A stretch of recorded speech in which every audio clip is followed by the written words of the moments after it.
नमस्कार मेरे प्यारे विद्यार्थियों, मैं अभी आप लोगों को एनसीईआरटी कक्षा 10 का गणित का प्रश्नावली 3.2 का प्रश्न नंबर 4 का दूसरा प्रश्न सॉल्व करवाने जा रहा हूँ।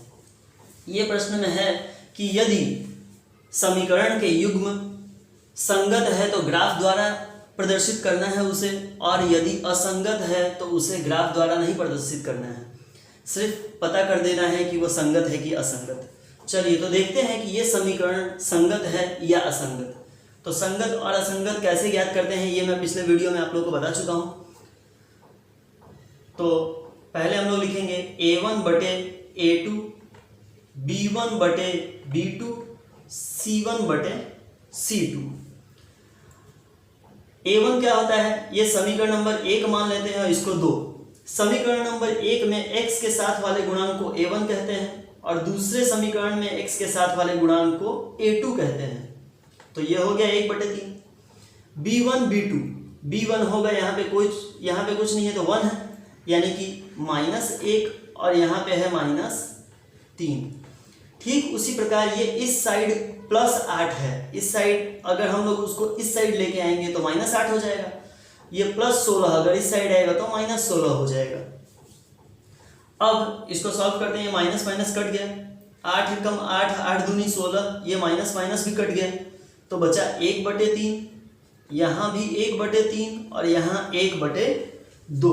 यहाँ देखिए हम लोग इसको लिखेंगे a1 बटे a2 बराबर b1 बटे b2, लेकिन ये c1 बटे c2 एक जैसा नहीं है। तो जब ये दोनों असमान दिखे आप लोगों को तो समझ लेना है कि समीकरण के युग्म असंगत है, अर्थात समीकरणों के युग्म असंगत है। और अगर असंगत है तो हम लोग को ग्राफ नहीं बनाना है, यदि संगत होता तो बनाते। चलिए अब हम लोग प्रश्न नंबर 3 की ओर बढ़ते हैं। चलिए प्रश्न नंबर 4 का तीसरा भी हम लोग सॉल्व करते हैं। पहले देखते हैं कि ये संगत है कि असंगत।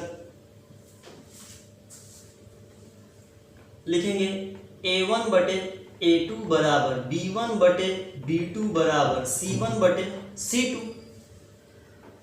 मैंने आप लोगों को बता दिया था कि a1 और a2, b1 b2 और c1 c2 क्या होता है, x y और ये जो अचर पद है उसके गुणांक होते हैं। तो यहाँ पे a1 की जगह पे मैं ये 2 लिखूंगा, बटे में a2 की जगह पे ये 4 लिखूंगा। इसको समीकरण नंबर 1 और 2 मान लेना है आप लोगों को पहले। ठीक उसी प्रकार y के साथ वाले गुणांक को 1 मान लेना है +1, b2 किसको मान लेना है, y के गुणांक यानी कि -2 को। यहाँ -6 और -4, ये 2 1 कम 2, 2 दूनी 4, 2 3 6, 2 दूनी 4, और ये माइनस माइनस कट गया। यहाँ देखिए 1/2 बचा, यहाँ 1/-2 और यहाँ 3/2।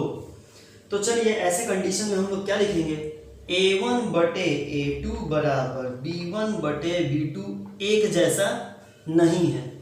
तो जब ये दोनों पद एक जैसे नहीं हो तो समझ लेना है कि समीकरणों के युग्म संगत हैं। तो यहाँ पे क्या लिखना है हम लोग को, समीकरणों के युग्म संगत है।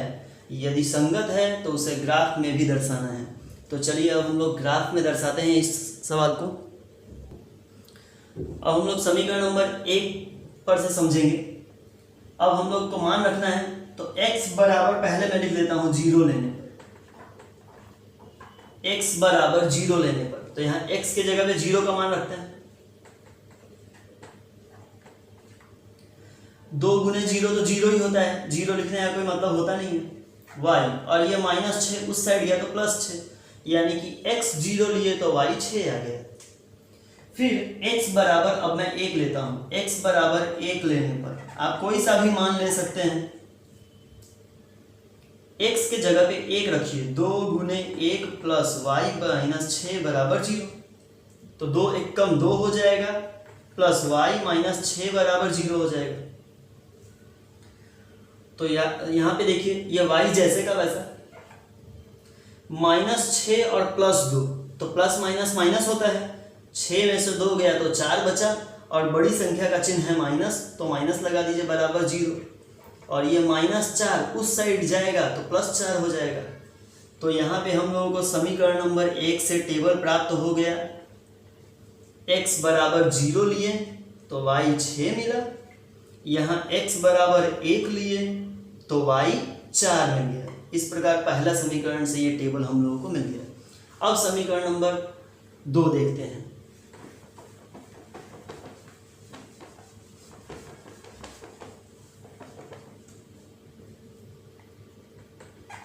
समीकरण नंबर 2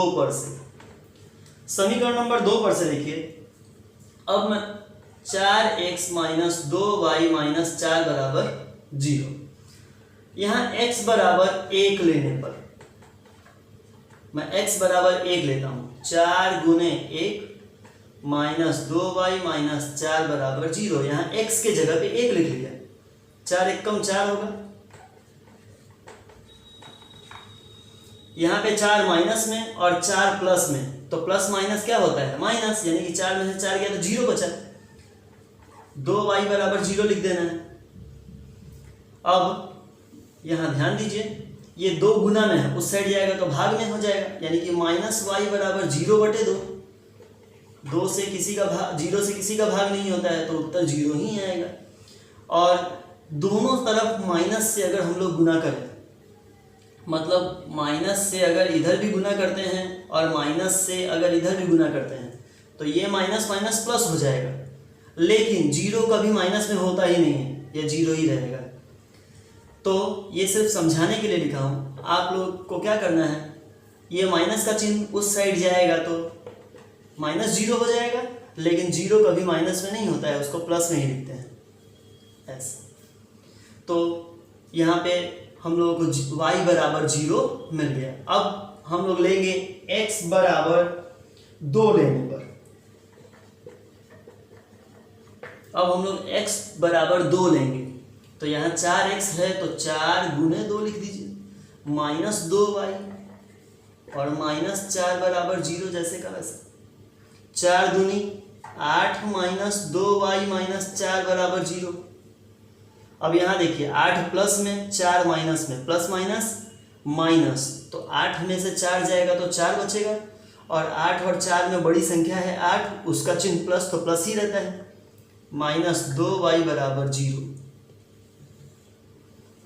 ये 4 अपने जगह पे रहेगा, ये -2y को उस साइड लेके जाएंगे तो +2y हो जाएगा, 2 इधर गुना में, इधर आएगा तो भाग में, उधर y बच जाएगा, 2 1 कम 2, 2 दूनी 4, यानी कि y का मान आ गया 2।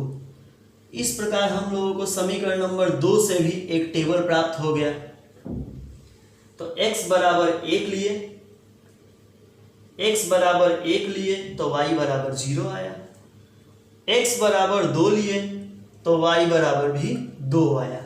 इस प्रकार हम लोगों को ये दोनों टेबल प्राप्त हो गया। अब समीकरण नंबर 1 और 2 से जो टेबल हम लोगों को प्राप्त हुआ है, उसकी सहायता से हम लोग ग्राफ तैयार करते हैं। चलिए, इस प्रकार मैंने समीकरण नंबर 1 पर का जो टेबल था वो लिख दिया है, समीकरण नंबर 2 से जो प्राप्त हुआ था वो टेबल लिख दिया है, और ग्राफ भी बनके तैयार है। चलिए, अब हम लोग ये सब वैल्यू इसमें रखते हैं। तो x अक्ष पे हम लोगों को 0 देखना है, x अक्ष ये रहा और यहाँ पे 0 ये रहा, और y पर 6, यानी कि यहाँ पे होगा, यानी कि यहाँ पे मैं a बराबर 0 6 लिख देता हूँ। ठीक उसी प्रकार x अक्ष पे 1 ये रहा, और y अक्ष पे 4 यहाँ, यानी कि एक बिंदु यहाँ बनेगा, इसको मैं लिख देता हूँ b नंबर 6 और 4। अब इन दोनों को जोड़ लेना है, चलिए जोड़ते हैं इसको। इस प्रकार बिंदु a और b को जोड़ देंगे तो ऐसा एक लाइन बनेगा। ठीक उसी, ये समीकरण नंबर 1 द्वारा प्राप्त लाइन है, तो हम लोग समीकरण नंबर 1 यहाँ पे लिख भी देंगे। क्या था समीकरण number 1? 2x plus y minus 6 बराबर 0। ठीक, हम लोग समीकरण नंबर 2 को भी इसी प्रकार लिखेंगे। x अक्ष पे 1 ये रहा, और y अक्ष पर 0, तो y अक्ष पे 0 देखा जाए तो यहाँ बनेगा एक बिंदु।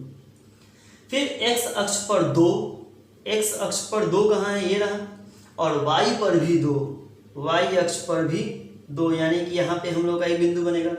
इसको मैं लिख लूँगा बिंदु C 1 और 0, यहाँ पे लिख दीजिए बिंदु D 2 और 2, और फिर यहाँ से आप लोगों को एक सीधा लाइन ऐसा खींच लेना है।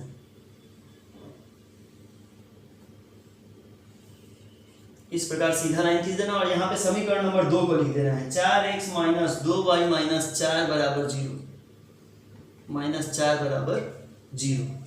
इस प्रकार हम लोगों का तीसरा सवाल यहाँ पे समाप्त हुआ।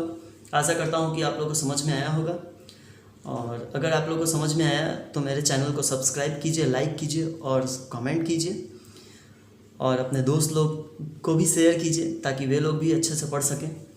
धन्यवाद।